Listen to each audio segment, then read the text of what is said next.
இந்திய அணியின் முன்னணி ஸ்பின்னர்களில் ஒருவராக இருந்தவர் அமித் மிஸ்ரா. ஆனால் அஸ்வின் மற்றும் ஜடேஜா ஆகிய இருவரின் எழுச்சி காரணமாக அமித் மிஸ்ராவால் இந்திய அணியில் தாக்குப்பிடிக்க முடியவில்லை.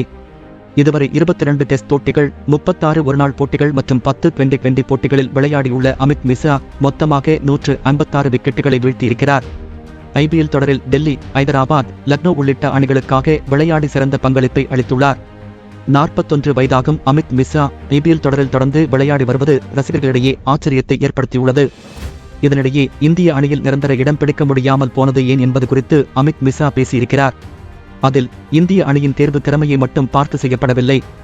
கேப்டன்கள் தங்களின் விருப்பத்திற்குரிய வீரர்களை தேர்வு செய்து வந்தனர். களத்தில் மட்டும் சிறப்பாக செயல்படுவது அவர்களுக்கு போதுமானதாக இருக்கவில்லை. பிளேயிங் 11ஐ எப்போதும் கேப்டன் தான் முடிவு செய்வார். அதேபோல் எனக்கும் தோனிக்கும் இடையில் மிகச்சிறந்த புரிதல் இருந்தது. ஆனால் இந்திய அணியில் தொடர்ந்து விளையாட முடியாதது ஏன் என்பது குறித்து கேட்கும்போது நான் இந்திய அணியின் காம்பினேஷனில் பொருந்தவில்லை என்று தெரிவித்தனர். நான் எந்த கோரிக்கையும் வைக்காமலேயே எனக்கு ஓய்வு கொடுத்தனர்.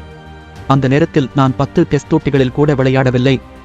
ஆனால் தோனியின் முடிவு குறித்து கேள்வி எழுப்பும் இடத்தில் நானும் இல்லை. பயிற்சியாளர்களிடம் கேட்ட போதும் தோனியிடமே நேரடியாக கேட்குமாறு கூறிவிட்டனர். மீண்டும் மீண்டும் பேசிய போதும் எனக்கு ஓய்வு கொடுத்து விட்டதாக கூறினர். IPL தொடரின் போது RCB அணிக்கு எதிரான விளையாடினோம். அப்போது எனது எதிர்காலம் குறித்து கேட்டபோது என்னிடம் திரும்பி வருவதாக கூறினார்கள். 2016ஆம் ஆண்டு இந்திய அணிக்கு கம்பேக் கொடுத்ததற்கு விராட் கோலியின் பங்கு முக்கியமானது. அந்த நேரத்தில் சிறப்பாக விளையாடி கொண்டிருந்தேன்.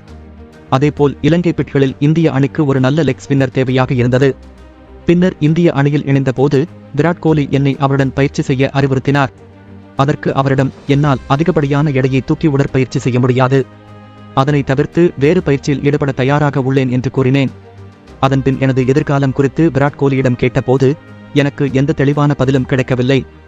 ஒரு கட்டத்தில் நேரடியாக விராட் கோலி மெசேஜ் அனுப்பி கேட்டேன். அதனை பார்த்துவிட்டு நிச்சயம் சொல்வதாக கூறினார். ஆனால் ஒரு நாளும் விராட் கோலி சரியான பதிலை அளிக்கவில்லை என்று தெரிவித்துள்ளார்.